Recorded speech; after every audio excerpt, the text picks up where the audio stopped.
Zoom. And hello, everyone.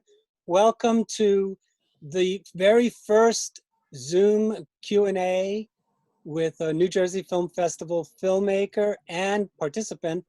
And today we have the wonderful Shaun Katz, who's all the way in Australia.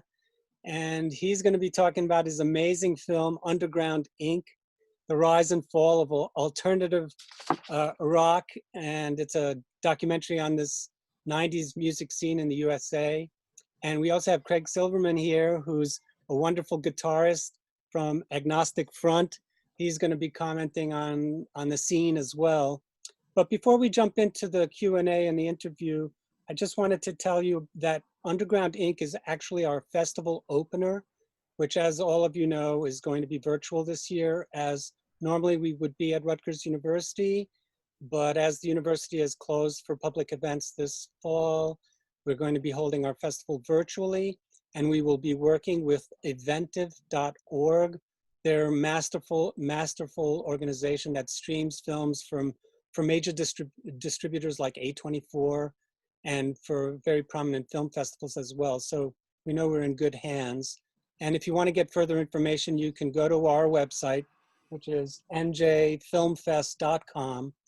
And the thing is that it'll bounce you to the Eventive website that we have, and you can go to where it says Fall 2020 schedule for the New Jersey Film Festival. It says, click this link in blue, you click that link, it'll bounce you to the Eventive site, and you can buy tickets there, get blurbs on all the films, see some trailers and stuff like that. You can also buy a festival pass there.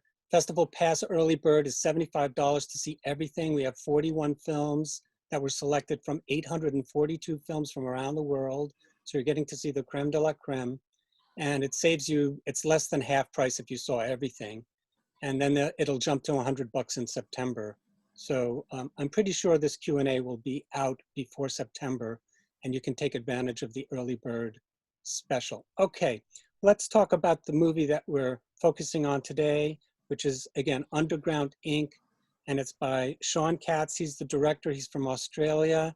And tell us how you got involved in this film. I know it's a labor of love. It took you 5 years to make this film. And tell us more about how you got involved, Shaun. Well, Al, it feels like it took me about 3 times as long as what the amount of time that you just said. And basically, the reason I got into this movie was because I was working in a record store, and I had access to all of these albums that were coming out that the music buying public may not necessarily have been even aware of. And I mean, there were bands that were popular, you know, as you know, from that period, like immensely popular, like Alice in Chains and Rage Against the Machine. And actually, it looks like Matt is trying to tune Matt right is just making his way onto. I just admitted him. Matt, if you click on the video icon so we can see you, that would be wonderful. I know you're probably on your iPhone, but any Matt we can get would be very welcome. I'm sorry, Shaun. No worries. I'll start from the beginning once Matt's in and settled. Sure. So I always click gallery views. That way we're all equally sized, and there'll be a nice kind of Hollywood squares, but just 4 of them. And so, if Matthew, you can hear me, if you can click on your video camera icon in the bottom left of the screen. I don't know how it pans out on your iPhone, and even if you can hear me. But if you can, just click on that so we can see you. And you can also say something so we can hear you, because I think you can hear us. We'll just give him like 2 minutes to no problem. Try to sort out his stuff, I guess. And yeah, I think the reason I was excited at the prospect of having Matt and Craig involved in this conversation was because I think they'll have very differing views on the period. Anyway, I guess we'll find out. You know, as a prog, I was a rocker in the 70s, and I liked a lot of the prog rock bands, and then but my interests are all over. And after I saw your documentary, I went out and bought a lot of the music that I didn't know about. I mean, I've become a huge Jawbox fan, I thought that they really interested me, as well as some of the other bands. So it actually helped sales for some of these guys. Many of the bands are no longer in existence, but at the same time, I think it was interesting for me to know about this music, which was really not an era that I was that knowledgeable of. So that's what I think your documentary is wonderful, because it fills in gaps for me, and I'm able to appreciate the music that that's the point of your documentary, to turn people on to this music that they might not have known about. Yeah, well, no, thanks for saying that. I mean, you were asking before about, and I'm just going to continue with your original question, and Sure. if Matt can, I don't know, maybe we'll hear from him shortly. Yeah. But basically, I was working in a record store, and I had access to everything that was coming out, and I was amazed at how many bands from that period would have one album and then you just would never hear from them ever again. And it was a mystery to me, because I was very naive to the sort of the machinations of the music industry. And Matt's disappeared again. And basically that's where I began my journey. And I got some commitment from a couple of artists early on. So I got commitments from like Steve Albini early on, Martin Atkins early on, Peter from Helmet I'd already worked on little bits and pieces in the past. Yeah. And it sort of built a little bit, excuse me, I can speak, a little bit of momentum. And then I was able to fly over to America once I got some sort of startup money to fund the film, to shoot the interviews. And it was a very eye-opening experience. It came from a real, as you say, labor of love. I was like, it was coming from a real fanboy perspective, and wanting to know these bands that had meant so much to me, like why did they sort of come like right in and then right out after making these fantastic albums. So that's why I got into it. And then and then JB got involved after a while. Thank God for JB, because he really brought so much to it. And it took about 5 years to finish. And it was a very, very, very interesting and challenging experience. Well, I mean, also, I find that whenever people are doing documentaries about music, we actually had an entire documentary on Fishbone that we screened by Craig Metzler. I think that's his name. Yeah. And I think it's probably a lot easier when you focus on one band to get the rights. Once you get the rights to their music and their images, then it's probably easy to kind of go forward. But I wondered, it must have been also very difficult for you to get the rights to a lot of the music, much less the imagery of the bands themselves. Or did you not have that difficulty?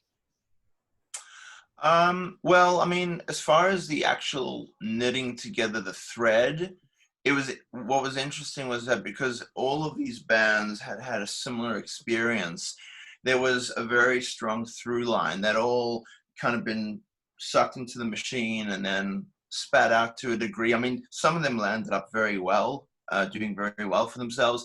In the case of Craig, I think you were on, what was the indie label that you released your 2 Only Living Witness albums on again? Century Media. Century Media. So there were now they're Sony. So yeah, now they're connected to Sony. It all happens eventually. So I mean, there was that through line, but I mean, as far as the getting the music rights and also sorting all of that out, that was a whole other thing altogether. And that was kind of a pain in the ass to do. So, but it was much more fun to think about the focus of the creative side, and then when the business kind of rears its ugly head up, you kind of have to deal with it. Yeah, and that's maybe why it took so long to get the film in the can. I mean, but the way that you guys hooked up, how did you hook up with Craig? I mean, what was the process? How did you reach out to him? I mean, did you know him before you started the project? I didn't. So I consider myself very fortunate that I was able to, myself and Adam, we devised a kind of a website which would give artists as much information as what they needed. And Facebook had a lot more of a lax firewall about contacting people that you weren't friends with. And, there were managers and talent agents that you could go through and everything like that. And, you just started sending out emails. And the great thing about contacting someone in a band is if, one person says no, there are always 2 or 3 other people that you might be able to contact. So I was very happy to, when Craig said yes, obviously. And then I guess myself and Adam just showed up at Craig's doorstep pretty much. And we filmed him, and then, and it was very exciting. So, Craig, have you seen the film? I have. Shaun sent me a link about a month ago. So what did you think? And what were observations that you want to make about the overview that you saw about the scene that you were part of? I think it was an excellent film because what I think it conveys is the reason that scene, or whatever you want to call it, didn't last is because it was underground music that was forced, above ground and then became a commercial product. And then, when you have bands like Motley Crue trying to imitate bands like Soundgarden, I knew it was over then, done. So I think the film, it gets that point across. Yeah, the commercial. It wasn't sustainable. Alternative music is alternative. It's alternative to commercial or anything else. Once it becomes mainstream music, it's no longer alternative. Yeah, and I mean, that's the whole point. I think that it's a cyclical thing. I mean, you had bands that were punk that became mainstreamed. They were no longer pop. There were pop bands. They changed their style. There was a very nice documentary on the Go-Go's that was just released on Showtime here in the United States, and they were a punk band, and then they became mainstream. They were co-opted, and they did a lot of drugs and did a lot of things that ended up, sinking them after a few albums. And so I think it's a story that's similar, but what I liked most about the alternative scene is that in many ways there were a lot of bands that stayed alternative, that stayed true to their roots. Sure. And didn't sell out to do a kind of Monster Magnet album, which had the sexy girl on the cover, and that wanted to placate, and they wanted to make money. I think all bands want to make money at some point. They can't survive just going from, dive bar scene to dive bar scene. So I think your documentary is also a cautionary tale for musicians who may be thinking along those lines moving forward. I mean, what do you guys think of the current state of the music scene in the 21st century? I think Craig will have to take that one. Do you see it? Is there an alternative scene? Is that similar to yours? I would say similar to what was going on in the early 90s, early to mid 90s, but there's definitely, there will always be some form of alternative or underground music. I mean, I travel all over the world, or at least did up until recently. There are like subgenres of hardcore and punk that it's underground. I mean, it's never anything that you're ever going to be able to get on iTunes or hear on the radio. I mean, this is underground. These people don't care about anything but the art itself, which is great because it's kind of lost now. I mean, you guys still had major labels that were looking for talent that, what do you think of the music industry now? I mean, is there a music industry, so to speak, or is it all indie now? Well, I think record labels have their place for bigger artists, but you don't even need a record label anymore. You can record records in your house, so you don't need their budgets anymore. You can get music out directly to your fans on the internet. The whole industry has changed, and if they were smart, they would have picked up on what's going on now years ago. You could pay millions of dollars to these people to do their research, and that's why That's why iTunes and the online streaming services, the record labels, the radio station, terrestrial radio, it's completely unnecessary now. Yeah, I mean, it's very similar to the movie industry. Yeah. I mean, the movie industry is also still just churning out blockbusters, but most of the content is now coming from streaming services. And, it seems like they missed the boat on how they could be able to tap into that. But in many ways, it looks like the movie industry really wants to eliminate the theater and go right into the living room. And the pandemic is really assisting them in that respect. And I wonder if there's any connection to the music scene. And I guess there is. I mean, you just said it, the fact that you can just sell directly to the audience. I think that there'll always be people, though, in my opinion anyway. It's just like, people like to download records onto their phones or their iPods or their computers, whatever. I'm the kind of guy, I have to have a physical copy of a record. I have to. So there'll always be people like me, always, and there'll always be people that want to go to a movie theater to see a film. So they're not going away. But I mean, up here, Showcase cinemas, so many of them are closed. Those mega movie theaters, those are gone. Those are done. Yeah. But there'll always be theaters, I think. Craig, when I interviewed your friend Billy Graziade, I said to him, do you know that you're the end of all of your tracks on Urban Discipline on iTunes keep cutting off early before each song is finished? Yeah. And Billy just said, I only buy vinyl. He just didn't give two shits at all about what iTunes were doing to it. Was quite funny. That's Billy for you. Yeah. And you don't make any money on those streams. You make percentages of pennies per stream. It's kind of really criminal to me. That's the business now, unfortunately. Yeah. What you were saying, what you asked before, Al, about what is the state of the industry like? I feel like, and this is obviously tying in with what Craig said about, unless you're a giant pop star, you really don't, there's no purpose for you to be on a major label. I mean, that thing right near the end, Steve Albini, where he goes like, the all-in-one box of how to play tennis, which is one of the most bizarre and hilarious analogies I've ever heard in my life. And I think that just really summed everything up. Yeah, very much so. And I liked a lot of Matt Tecu's comments too about the type of musician that was making alternative music in the 90s, that you needed to be angry. What was it? You remember it, Shaun. I asked it. Making songs about being lost, being high, being angry. Yeah, I mean, it did, look, I mean, there were bands that, sold out, like, I mean, there are plenty of examples of bands that you might say lost their roots. You've got the Goo Goo Dolls, the Soul Asylum, and all these bands who landed up sounding nothing like what they started out sounding like.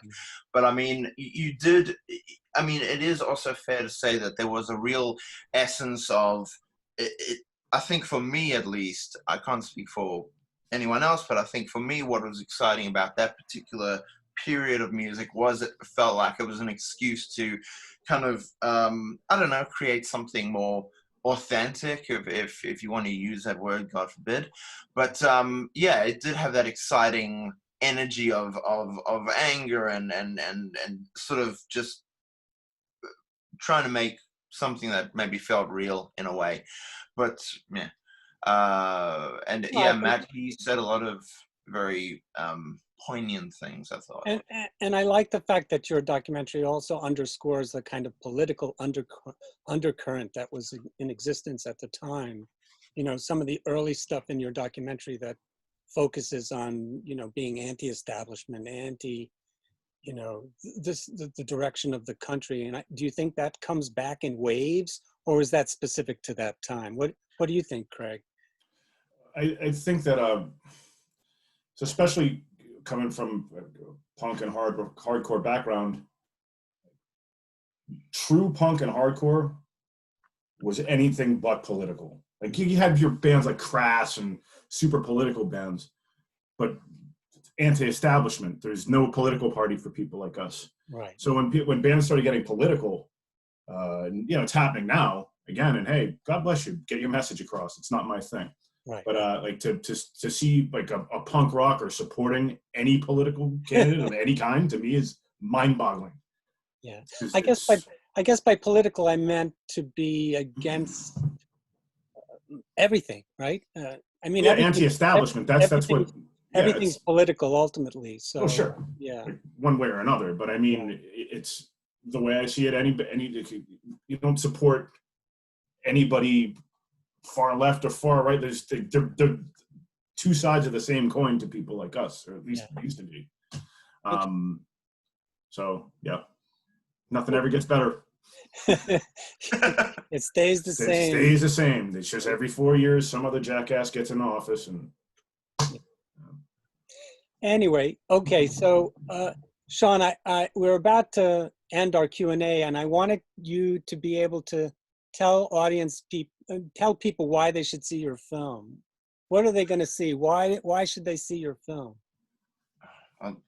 I mean, if people want to see my film, they'll want to see my film. I mean, I think the kind of person that wants to see this film has a very specific taste in music. But I mean, I think that the thing that maybe is exciting about the film is, I mean, I grabbed my balls and my camera and I flew around the States for 2 months through 23 cities, and I interviewed a subset of musicians who have got so much heart and who have been through the ropes in any kind of way in the music industry. I mean, from people from Pepper Keenan to Billy Graziade to Walter Schreifels. I mean, these amazing sort of punk artists who really give an insight in what it takes to survive as a musician. And I think that if you have any interest in what that means, or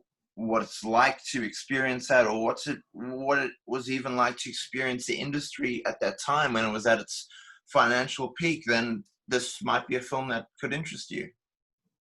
Definitely. I mean, I've watched it a few times, and I saw it the second time. I learned other things that that didn't register with me the first time. So it's definitely a film you can watch a few times. And the wonderful thing about this video on demand, because again, if you're interested in the film, you can watch it and it's available to you for 24 hours. So you can start watching it at 12:01 on September 13th, which is a Sunday, and you can watch it anywhere. And I think the idea is that it's available. Once you start watching it, you have 24 hours to watch it as many times as you like. So I think it's really a special thing for everyone to be able to dive into and watch a few times. I mean, that's one of the benefits of this video on demand, and it will be available at our website. Go to njfilmfest.com. When you get to the homepage on the left-hand side, it says New Jersey Film Festival Fall 2020 schedule. Click on that, and then there'll be another link that you'll click to the eventive.org site, and you'll see the entire lineup. Tickets are $12 for individual screenings. A festival pass through August is $75, which lets you watch everything. And then after September 1st, it goes up to $100. So I want to thank Shaun Katz, director of Underground Inc., Craig Silverman, Agnostic front guitarist extraordinaire, for participating in our Q&A. And I wish you all a good night. In the case of Shaun, it's midnight over there in Australia. And you too, Craig, have a great day. And thanks so much, you guys. Thank you. Thank you for your time. Thank you, Craig. Oh, anytime. Okay, welcome back, everyone. We've got Matt Tecu here, drummer extraordinaire, a wonderful drummer, magnificent drummer. He's played with so many wonderful artists: Neil Young, Danny Lanois, Fiona Apple, the Rollins Band, gosh, Beck. There's so many. Nora Jones. I didn't know Nora Jones. Brian Wilson. So welcome. It's nice to have you on board. Nice to be here. The Q&A for Underground Inc. directed by Shaun Katz, and we've been chatting about the movie. And as I mentioned to Shaun in the previous segment, that I thought many of your quotes were scintillating and captured the movement of the 90s. And I wanted to thank you for that, because you made the movie that much more enjoyable, because you were able to give a snapshot of what was taking place.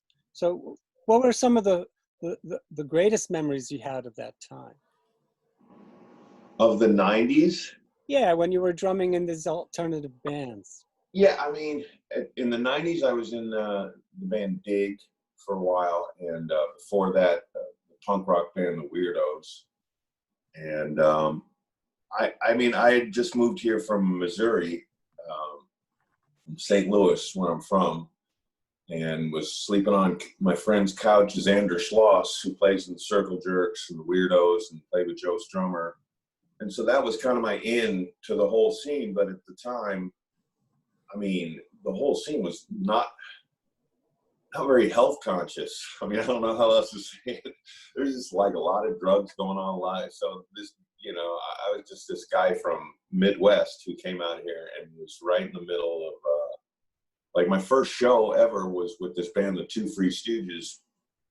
And the opening band was this punk rock cover band called Hate, which was Flea, John Frusciante, Angelo from Fishbone, and Nikki Beat from the Cramps on drums.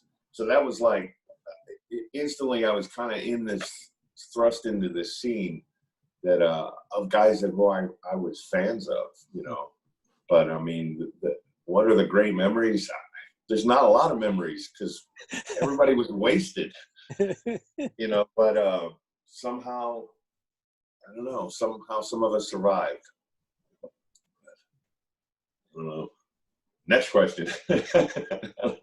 Well, I you know, as far as I could tell, it seemed as if, and some of the things we mentioned before were that the scene was ultimately corrupted by commerce, and it seems that that's a cyclical thing that takes place every decade or every kind of movement, whether it be punk or new wave or progressive rock or whatever. That it ultimately bands are forced to try to make hit singles or make money and sell albums, and then that kind of ruins the scene.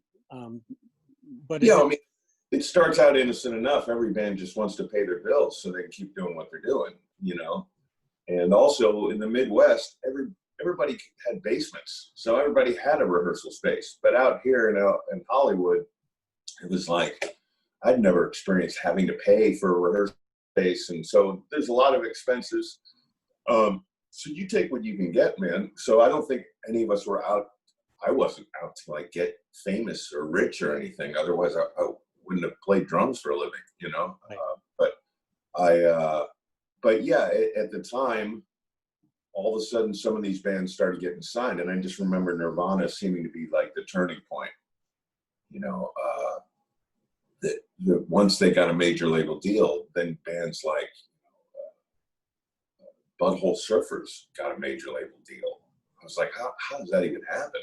You know, when I see the Butthole Surfers on Letterman, you know, and Dinosaur Jr., Sonic Youth, and all these kind of what were considered to me kind of college rock bands, the kind of bands you would hear on a college radio station, all of a sudden were on major big stations, and the major labels were taking notice only because they saw money to be made. But you know, so we got the benefit of that, but also paid the price. You know, where you all of a sudden have A&R guys up in your business telling you how your album should be made, making you spend a lot more money than necessary to make it.